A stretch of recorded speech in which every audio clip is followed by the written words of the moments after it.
Donc, je vais avoir l'immense plaisir de modérer cette table sur le droit écologique et fondements éthiques, qui est une des lignes animées également au sein de la chaire Normandie pour la paix. Et donc, vous aurez compris que tout l'esprit de ce colloque international, c'est de faire réunir à la fois des personnes de la chaire Normandie pour la paix, de ICEL et de l'Union internationale pour la conservation de la nature. Donc, nous allons commencer par le professeur Klaus Bosselmann, qui est en connexion avec nous via Zoom, qui est membre de l'Association pour le droit et la gouvernance écologique. Professeur, the floor is yours. You have the floor. Bonjour, merci. Guten Tag. Kia ora. Hello from Aotearoa, New Zealand. I'm sorry I can't be there for obvious reasons. The first time I missed out on this wonderful event, the 4th annual Olympics of Environmental Scholars, as we often refer to the World Congress. I promise to see you all alive next time in 4 years. For the time being, let's make do with the technology here. I call on share screen. Is it possible to put up a slide? Can I ask? Can I get feedback whether you can put up the slide for me? If yes, that's the one. Thank you. Yes, my topic is ecological law and its ethical foundations.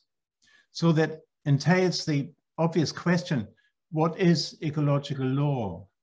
And how is it different from environmental law? Ecological law provides the legal framework or paradigm for our age, the Anthropocene.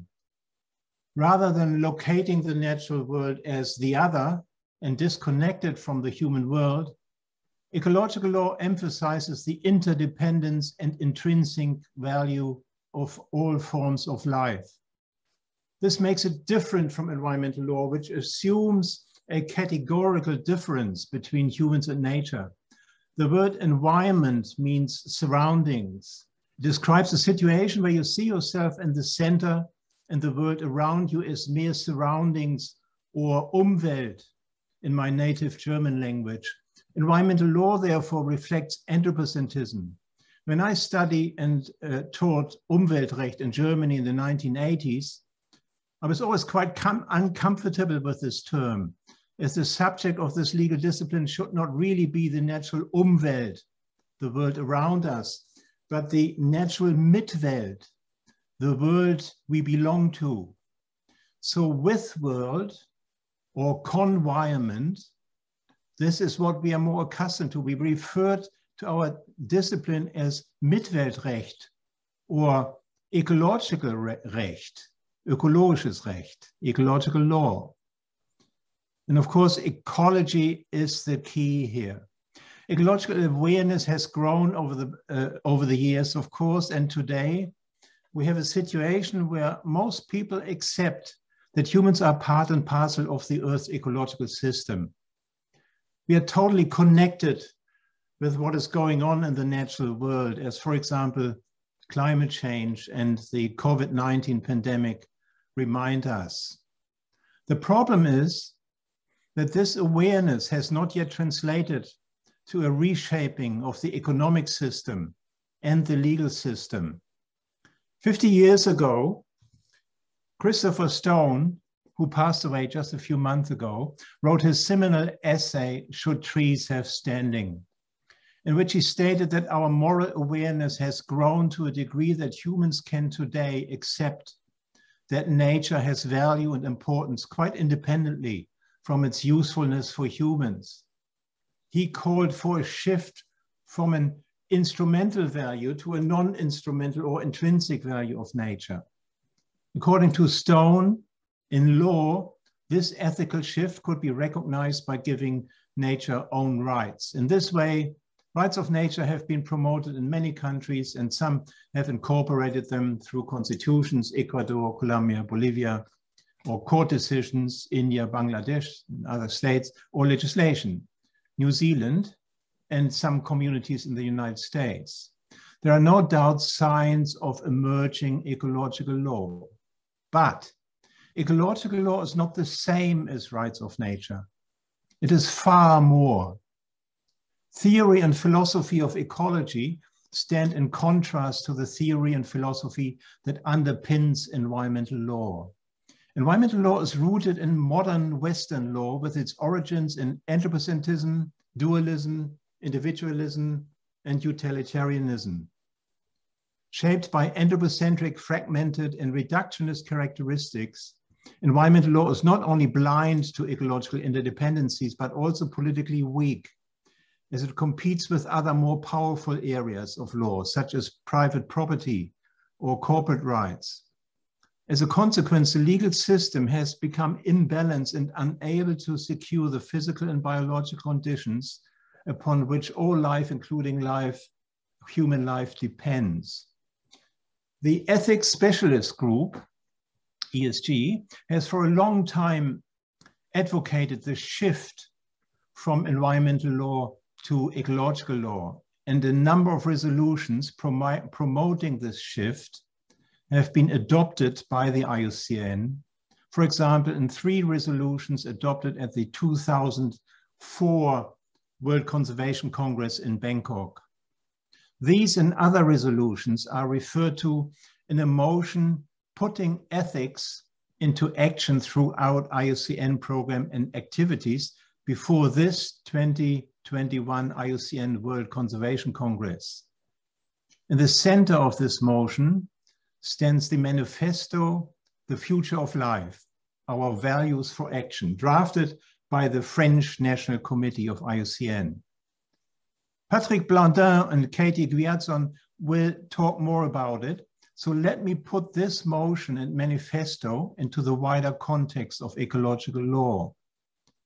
A central plea of the manifesto is, and I quote, "We declare that our vision is based on respect for all living things, and more broadly, for the ecological communities they form all over the planet," quote end. Respect for all living things and for the ecological communities refer to human responsibilities that we have for each other, for natural things, and for the earth as a whole. The ESG has worked hard to get IUCN recognizing these ethical responsibilities and what they might mean for IUCN's mission and for more effective law and governance. Here are some examples. In 2016, the ESG initiated what became known as the Oslo Manifesto, called From Environmental Law to Ecological Law, adopted by about 100 environmental law scholars at the IUCN Academy of Environmental Law Colloquium in Oslo. As a direct result, the Ecological Law and Governance Association, or ELGA, was founded in Siena, Italy in October 2017. Ever since, ELGA has held regular conferences and webinars and produced reports, publications, and IUCN motions.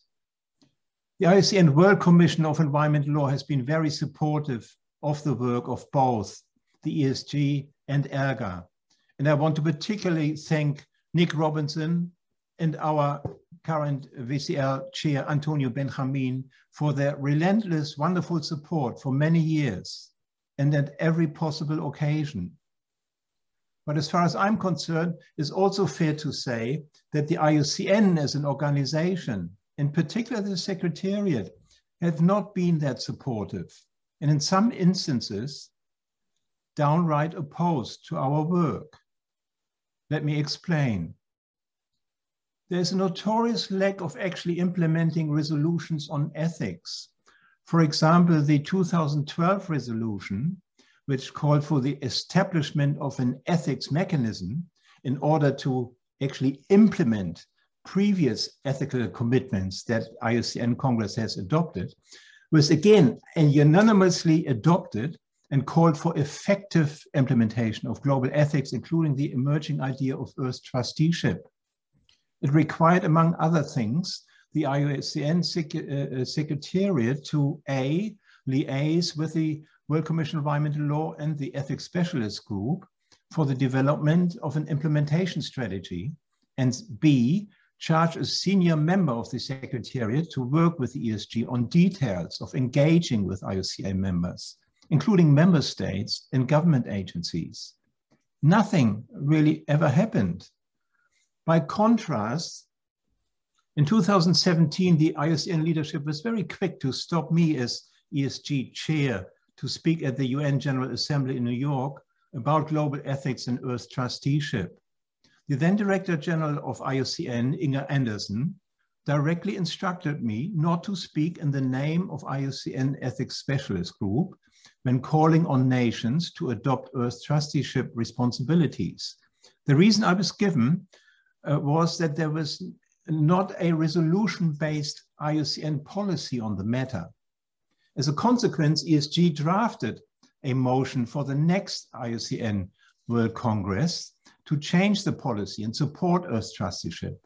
This motion also called for the recognition of the Hague Principles that ESG had initiated during 2018 and were adopted by many leading human rights and indigenous rights organizations, environmental organizations, on the 10th of December 2018 in the Peace Palace in The Hague, to mark the 70th anniversary of the Universal Declaration on Human Rights.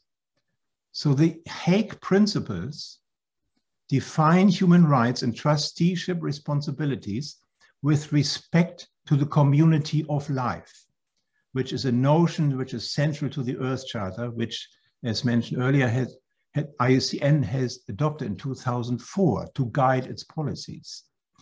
This motion that we drafted was rejected by the Motions Working Group on the grounds that, I quote, it does not consider the motion to be proposing or modifying any of IUCN's policies. We appealed to this decision, arguing that the Director General had asked us to try changing the IUCN policy in this regard, and that the motion was aiming for just that. It should be for the Congress here in Marseille to decide on the motion. Our appeal was turned down precisely for the same reason, namely that the motion would not change IUCN's policy. I was, and I am still puzzled, to be honest. Nobody has ever been able to explain the logic of this. I could go on and give other examples of how, in my view, ESG's advocacy of meaningful ethics and law has been ignored by the IUCN leadership. And I just will only briefly mention our experience with trophy hunting, which the World Commission on Environmental Law was strongly sort of opposed to, and for good reasons and so on. And yet, of course, IUCN still has the policy of allowing trophy hunting as a meaningful tool for conservation management. And I'm just mentioning this and without going any further here. And I will not dwell any longer on the gap between what IUCN is asked to do and what is actually done. Let's call it simply an implementation deficit. The motion putting ethics into action throughout IUCN program and activities now before the Congress is yet another attempt to push ESG's agenda. I'm very grateful to Patrick and Katie and others and to the French National Committee for drafting the motion and give it my full support. Let me close by saying that the ethical foundations for ecological law and Earth trusteeship are not really new. Values and principles of safeguarding nature have guided ancient cultures, indigenous peoples in all parts of the world, and are also part of the pre-industrial history of Western civilization. After all, if previous generations had not been successful in maintaining at least a degree of sustainability, the present generation would not even be here. It is important, therefore, to recognize history and continuity of ecological values and principles. The industrial age has broken with this history, and as a result, humanity and the entire planet has entered the Anthropocene, the age of humans. I urge IUCN to read the signs of our time and make some long overdue changes to its mission, policy, and actions. The guide for making this change is this motion and the manifesto, The Future of Life. Let me just say the last word with respect to my dear friend Antonio Oposa, who we heard earlier through this wonderful presentation, where he said the greatest problem of humanity is not hunger for food or anything, it's hunger for the heart, as Antonio expressed it. And he said, it's the kind words that have the power to change the world. So I celebrate Antonio and all my friends that are here today and in other places. Thank you very much. Thank you very much for this presentation.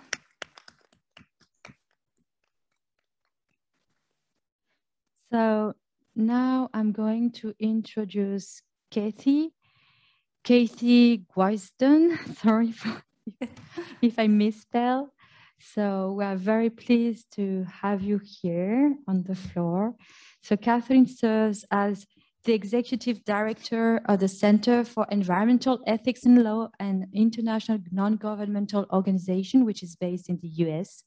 And she advances the Biosphere Ethics Initiative, which is a program adopted by IUCN. So the floor is yours. Welcome. Thank you so much. And thank you to the organizers for creating this space, to Nick, my friend in particular, and also to Laura for helping me personally and professionally, and all the students for realizing this space for us to come together. So today I will explore the role of IUCN in ecological law, governance, and peace, together nature protection, using its history and its present. If you go to the next slide, please. Thank you. And I ask that you take these quotes into consideration as we ask ourselves, what path are we on and what do we want our future to be? IUCN, as IUPN, was created in 1948 in the flurry of post-World War II organizations that sought to create stability and security through principles and through entanglements, economic, political, legal, social, cultural, that would prevent a future world war, that would lead us to peace. Our forebears understood that never again could we create or allow for the space for great harms to fester, expand, explode. Where great economic inequality creates extreme wealth and extreme poverty, where great power imbalances in the private and public sector create disillusionment and predation, where a raging and profit-driven disregard and disrespect for life, for the other, for the vulnerable, create great human rights atrocities in nations, between nations, within nations. Where a manipulation and abuse of religion creates fanaticism, violence, and terrorism. And where xenophobia, racism, sexism, and nationalism are used as powerful political tools. Yet these great harms are with us again. And if we want a voice in our future, we cannot be blind to them. Our conservation crisis is a governance crisis. Our governance crisis is an ethical crisis. There are ethical underpinnings to every decision we make. And in our decisions for nature, for the better whole, we can never leave people behind. We are a part of nature, and the systems that harm people are the systems that harm nature. A ravaged soil is a ravaged soul. We must face what falls before our mission: to influence, encourage, and assist societies throughout the world, to conserve the integrity and diversity of nature, to ensure that any use of natural resources is equitable and ecologically sustainable, the IUCN mission. This is a statement of ethics, of justice, of care, and of conservation. Simply put, IUCN cannot achieve its mission without confronting the challenges before us. IUPN 1948 surely would not. It was created in response to those challenges. So we must now ask ourselves, is IUCN living up to its founding? Is it capable to respond to these challenges? Is it willing to respond to these challenges? And if not, why not? First and foremost, and through its historical roots, its grounding in its World War II blooded soil, let us think about the idea of IUCN. In 2012, at the IUCN Congress in Jeju, Myself, alongside several member organizations, counselors, commission members, assisted a group of Indigenous people in Jeju to create a statement of solidarity regarding a government development project that was destroying their livelihoods, their community, their culture. When the emergency motion was placed before IUCN, we were told something I would never forget. This challenge is not our challenge. To help them would be modern day imperialism. IUCN is not a political organization. This is what we will focus on because this is what our work takes most issue with. For we believe to have any hope in our mission, you cannot separate governance crises from conservation crises. Just look at what happens in any one nation if a political party that is hostile to the environment or to human rights or to Indigenous peoples assumes leadership.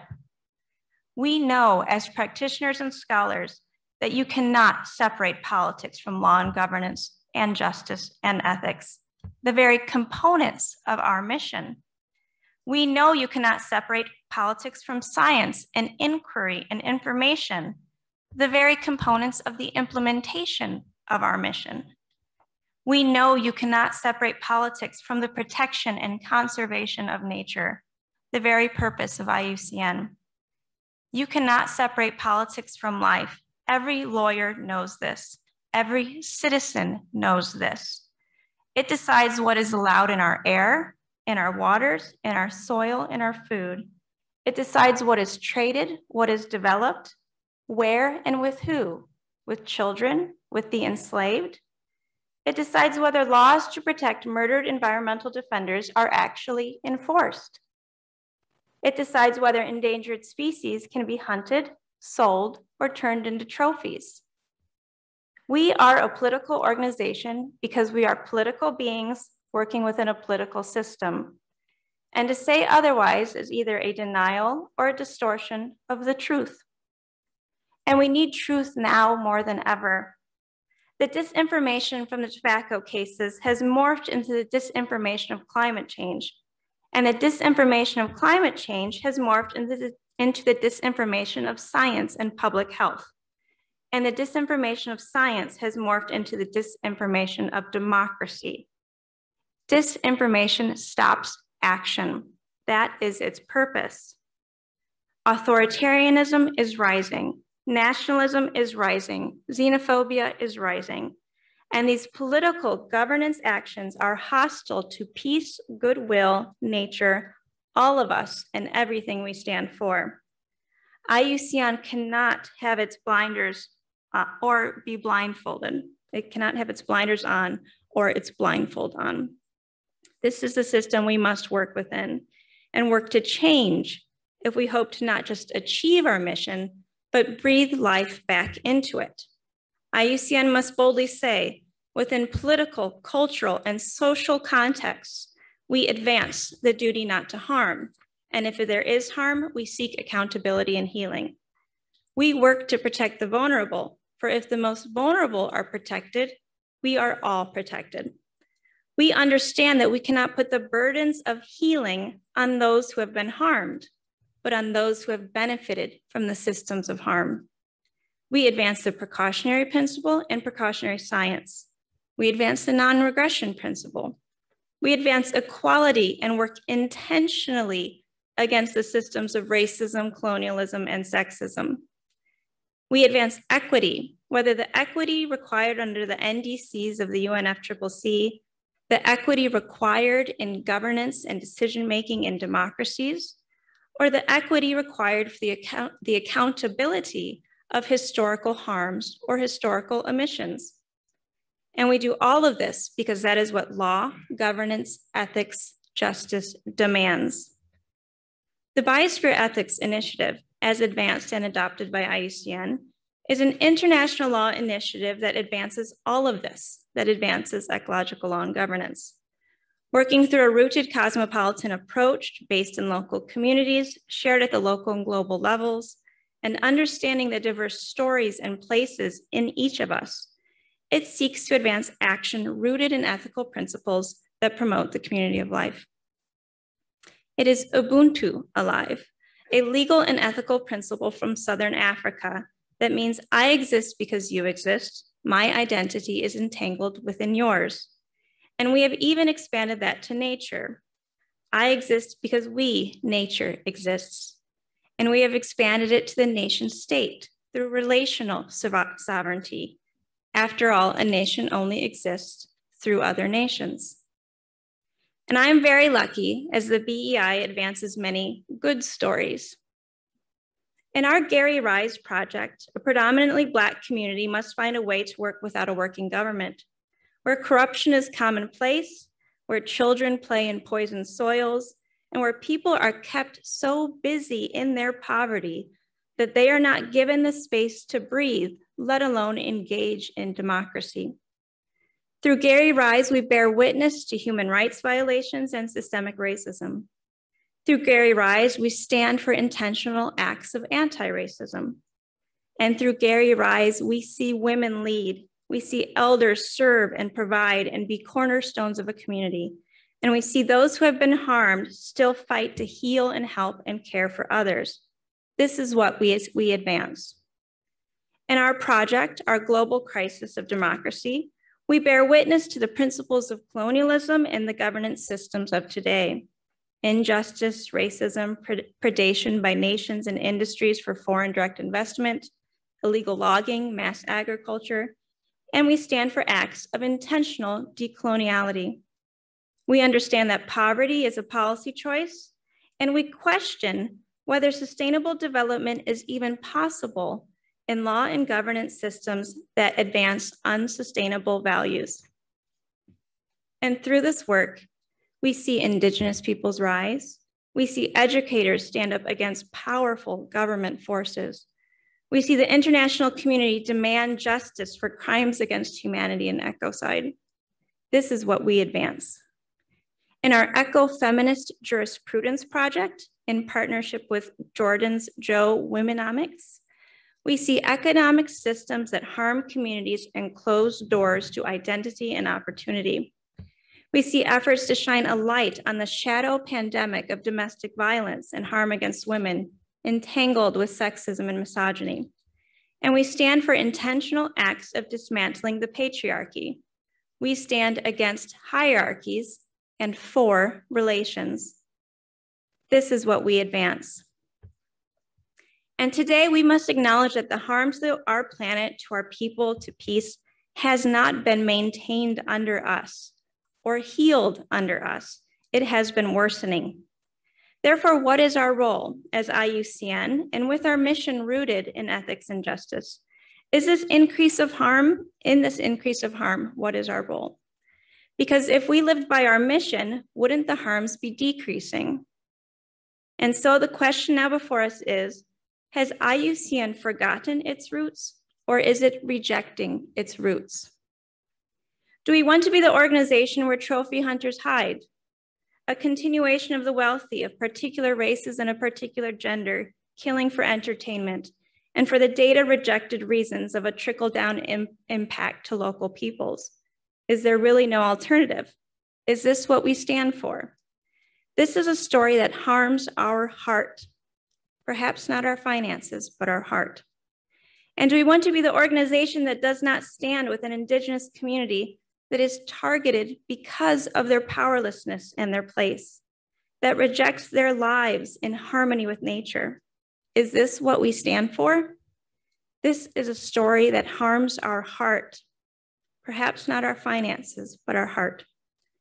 And lastly, do we want to be just another organization that serves as just another vehicle for the neoliberal economics and instrumental rationality that brought us to our crises, that precipitated the creation of IUCN in 1948? Is this what we stand for? This is a story that does not harm our finances, but it does harm our heart. Ultimately, we must remember we are IUCN and this is our choice. We are the World Charter for Nature, rooted in the Universal Declaration for Human Rights. We are Caring for the Earth, the second World Conservation Strategy that announced the first principle of respect and care for the community of life to the world, which became the first principle of the Earth Charter. We are the Earth Charter. We are the Biosphere Ethics Initiative. And could you switch to the last slide, please?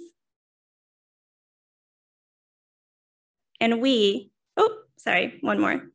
Sorry. And we are the manifesto, the future, or we hope to be, the future for life, our values for action. This manifesto stands directly in line with the ethics work in IUCN, and now is a test of the commitment and mission of IUCN to pass this resolution, fund this work, expand the work of the ethics specialist group across commissions as it was originally intended. We must take our next steps forward carefully and courageously for a revival, a breath of life, a beat of the heart of the IUCN that once was and could still be. Thank you.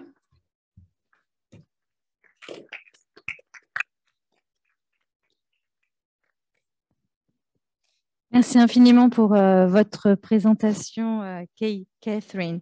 Je vais donner la parole à Patrick Blandin. Patrick Blandin a enseigné la zoologie, la biologie, l'écologie fondamentale et appliquée et dans bien des domaines sur la biodiversité. Patrick Blandin est professeur émérite au Muséum d'histoire naturelle de Paris et président honoraire du comité français de l'UICN. Nous aurons le plaisir de nous retrouver dans notre événement lors du congrès officiel à 14 h également. Je sais qu'Antonio Benjamin a beaucoup insisté aussi pour vous avoir, donc vous êtes l'un de nos hôtes aussi que nous accueillons avec grand plaisir. Vous avez la parole. Bonjour à tous. Je suis vraiment très heureux de participer à ce symposium et je vous en remercie vivement, la chaire Normandie pour la paix et puis l'organisation de Nick Robinson. J'en suis presque ému. Klaus Bosselmann et Catherine ont évoqué ce manifeste, L'avenir du vivant, nos valeurs pour l'action, qui a été publié cet été par le comité français de l'UICN. Pourquoi un tel manifeste et pourquoi maintenant? C'est ce que je vais vous expliquer brièvement.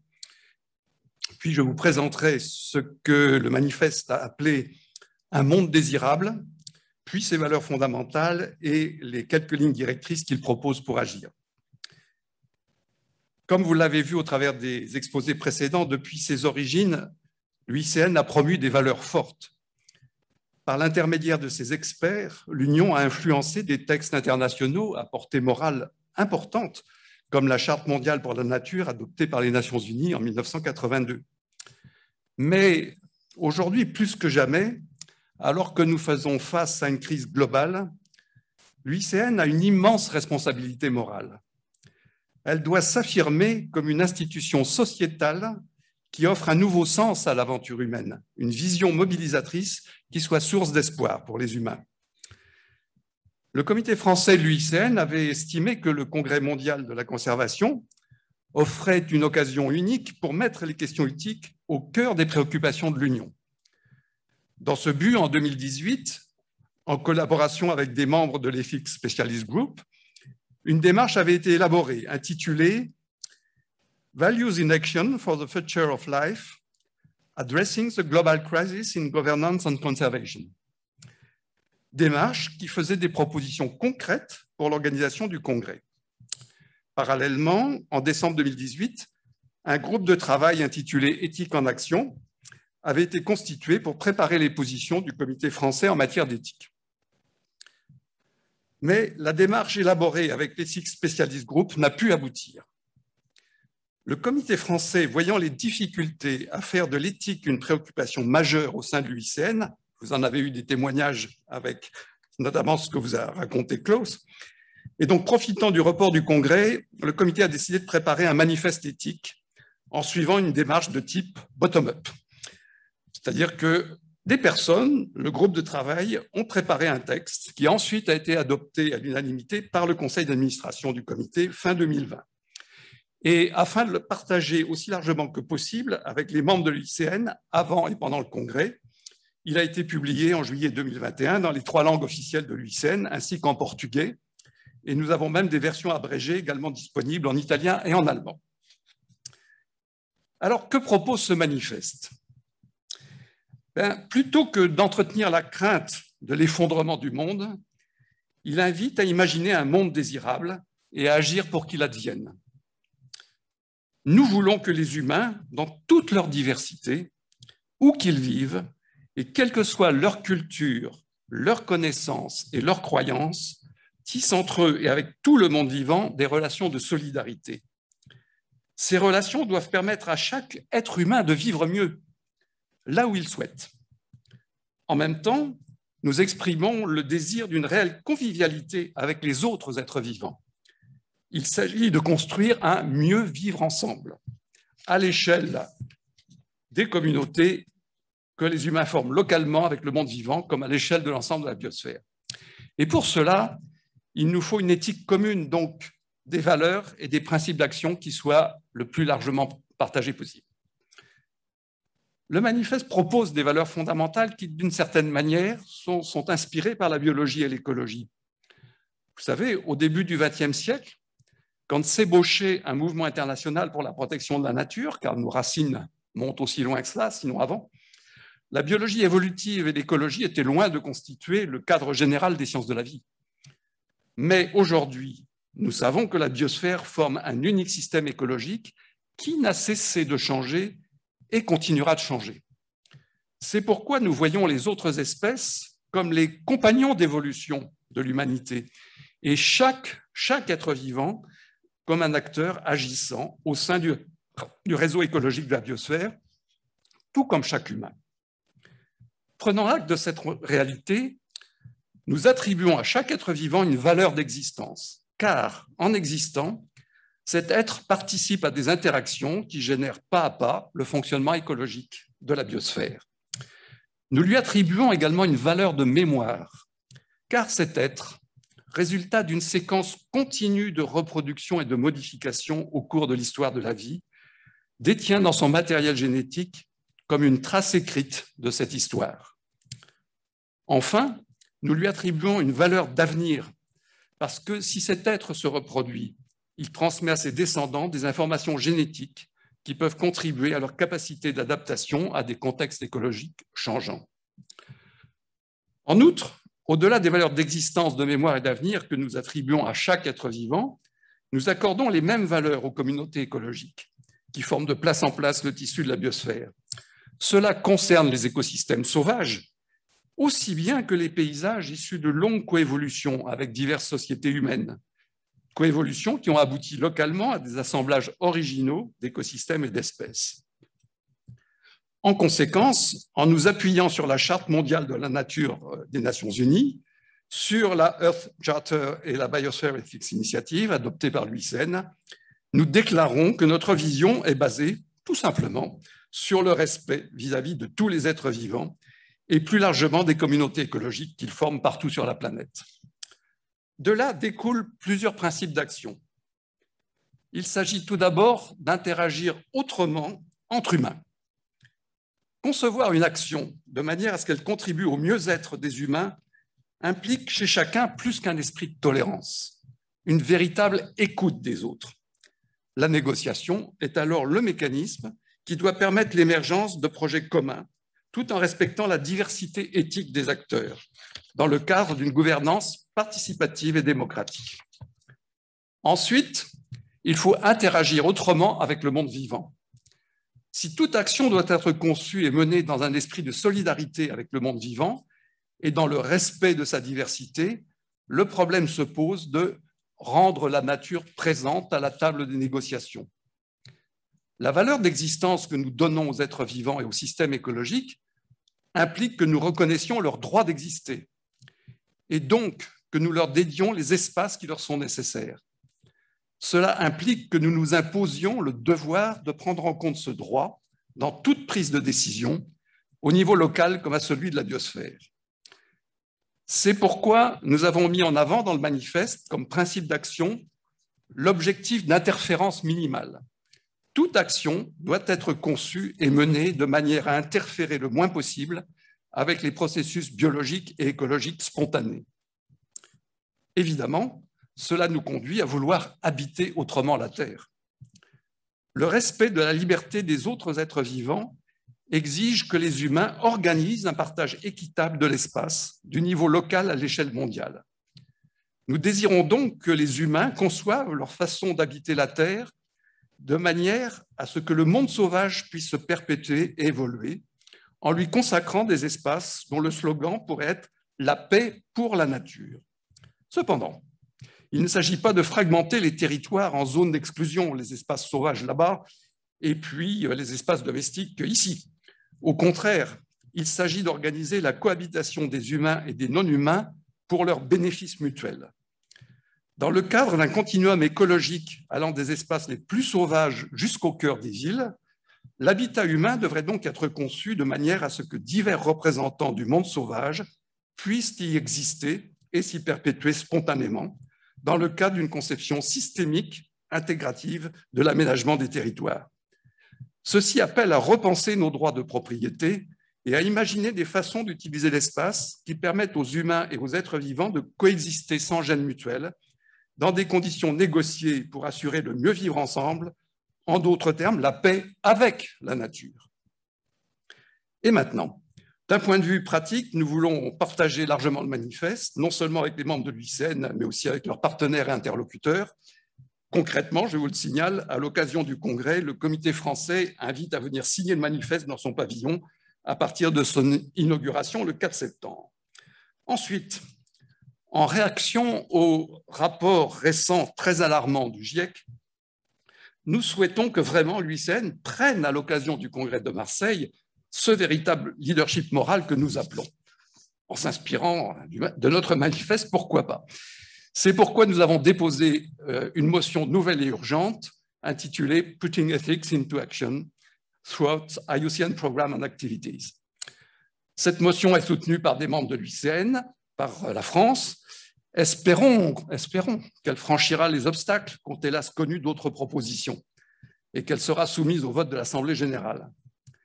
Si elle est adoptée, il devrait alors être possible de relancer la mise en œuvre de la résolution 4 votée en 2012 à Jeju, mais restée lettre morte, alors qu'elle devait faire vivre la Biosphere Ethics Initiative au sein de l'Union.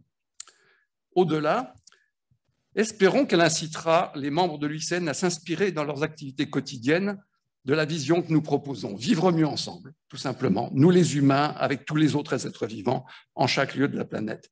Et n'était-ce pas là, au fond, en 1948, l'espoir des fondateurs de l'UICN qui, après l'horreur, affirmaient que la protection de la nature contribuerait à la paix mondiale?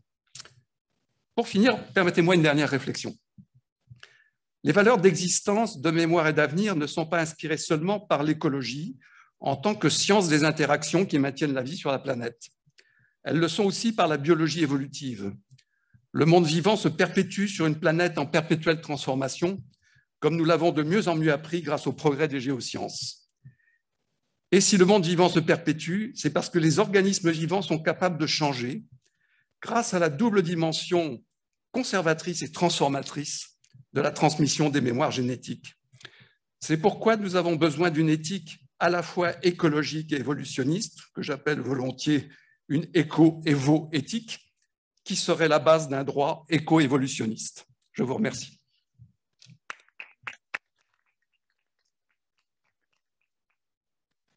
Merci beaucoup, Monsieur Blandin, pour cette présentation qui fait effectivement écho au slogan de la chaire Normandie pour la paix, choisi par le leader Tony Oposa, le chair emeritus, professeur Robinson, qui est Make Peace with the Earth. Donc, depuis qu'on a lancé la chaire, on a vu le rapport du PNUE qui a exactement le même thème et à présent votre rapport. Donc, on est vraiment ravis parce qu'on voit des synergies qui sont actuellement en train de se passer. Et j'aurai l'occasion de parler avec vous aussi sur le fait que nous sommes en train d'essayer de transposer dans le champ universitaire un cours sur les zoonoses et plus précisément sur la base de l'ouvrage de Marie-Monique Robin sur la fabrique des pandémies. Donc, je pense que nous aurons l'occasion d'en reparler. Je vais à présent donner la parole à mes collègues qui animent une ligne dans la chaire Normandie pour la paix. Tout d'abord, une petite annonce pour les personnes qui nous suivent en ligne. Vous pouvez poser des questions sur le chat qui me seront transmises et je pourrai ainsi donner la parole aux intervenants. Pour une raison indépendante de ma volonté, nous n'avons pas de micro, donc il va falloir lever la main, identifier Sullivan. Sullivan, pouvez-vous vous lever? Sullivan récupérera votre question et Sullivan me transmettra votre question. C'est beaucoup plus simple. mais c'est pour des questions, on va dire, de Covid. Alors à présent, Joren Zundle, vous êtes professeur de droit public à l'Université de Lorraine, à la faculté de droit. Vous êtes à la tête alors j'ai la bibliographie en anglais, c'est magnifique, du cours de droit de master européen et de droit international à l'Université de Nancy. Vous êtes publiciste. Joren Zundle, on peut le dire, est un peu quelque part le fils intellectuel et spirituel du professeur Alexandre Kiss, qui est mondialement connu tant par son excellence scientifique, mais aussi son humanisme, qui est au cœur de nombreuses organisations internationales, dont ICEL. Joren va faire une présentation à 2 voix avec le professeur Christophe Bourriaud, qui est également professeur à l'Université de Nancy, mais cette fois-ci philosophe. Ici, tous deux, ils animent une ligne sur l'éthique environnementale. Christophe Bourriaud est professeur donc, de philosophie à l'Université de Lorraine et membre du Centre d'archives de Poincaré. Tous deux nous font l'honneur d'animer la ligne éthique environnementale de la chaire Normandie pour la paix et vont vous présenter un magnifique ouvrage auquel toute personne peut contribuer. Et donc, je pousse particulièrement à ce que ce soit le plus divers au niveau de la représentation à la fois des régions et des âges. Et là, vous avez désormais la parole. The floor is yours. Bonjour à toutes et à tous. Oui. Merci Émilie pour cette invitation. Merci à la chaire de Normandie pour la paix de nous donner l'occasion de présenter, Joren et moi-même, ce projet. Alors moi, je suis philosophe rattaché à un labo de philosophie des sciences, les archives Poincaré à Nancy.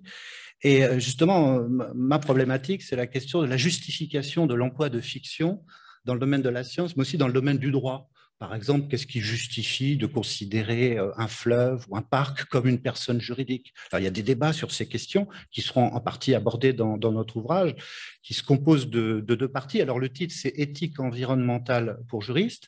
Et évidemment, nous sollicitons à la fois des philosophes et des juristes ou des professeurs de droit qui sont spécialistes de la question de l'environnement.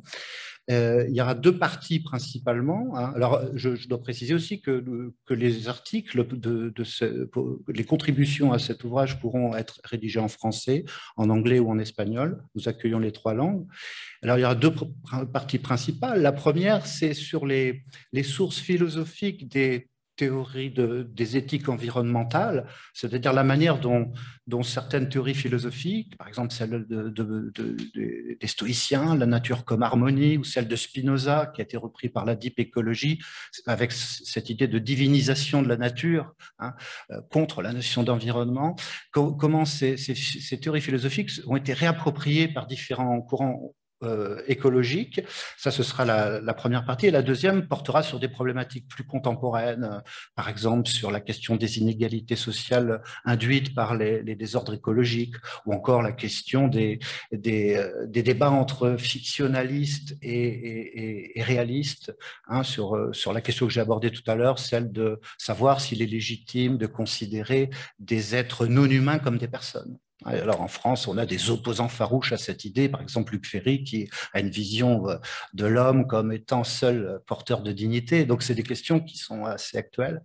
Et je vais maintenant permettre à mon collègue Joren de présenter le détail peut-être de cet ouvrage, en espérant que vous pourrez vous reconnaître les uns et les autres dans un ou l'autre item que nous allons dérouler devant vous. Voilà, donc je vais continuer. Peut-être on pourrait passer à la prochaine diapo, s'il vous plaît. Voilà, donc on a mis la diapo en langue anglaise. Comme ça sera plus facile pour la traduction. Donc, le livre qu'on envisage sera composé de 2 parties, comme il vient d'être dit. Donc, il y a une première partie qui est plutôt générale et théorique. Il y aura tout de suite une deuxième diapo où je vais présenter tout à l'heure les parties plus pratiques et plus actuelles, peut-être aussi. Donc, dans une première sous-partie, on envisage d'analyser les différentes positions éthiques qui existent dans les différentes philosophies, non pas seulement occidentales, mais on pourrait dire mondiale. Donc, il y a les éthiques qui sont fondées sur la vertu. Hein. Donc là, vous avez parmi les représentants, vous avez les philosophes anciens grecs, hein, comme Platon ou Aristote, aussi les sophistes, mais vous avez aussi cette idée dans la phénoménologie de Max Scheler, par exemple, à l'époque plus récente, où une grande philosophe anglophone, hein, Elizabeth Anscombe, qui relève de la philosophie analytique, qui revient également vers cette vertu.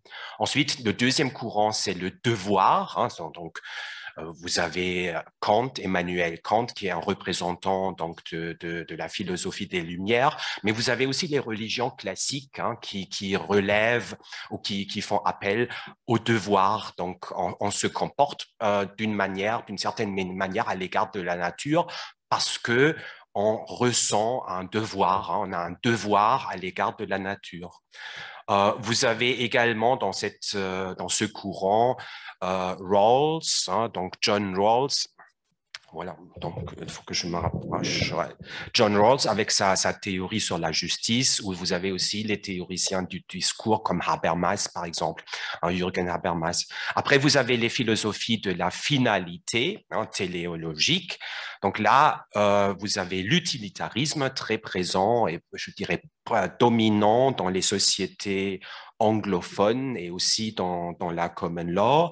Vous avez le conséquentialisme, donc par exemple, Peter Singer, qui est bien connu, hein, pour les droits des animaux, relève de cette logique. Vous avez l'existentialisme, le marxisme, la philosophie de la puissance, hein, par exemple de Nietzsche, mais aussi des idées extra-occidentales comme Confucius, hein, donc on peut le classer ici aussi.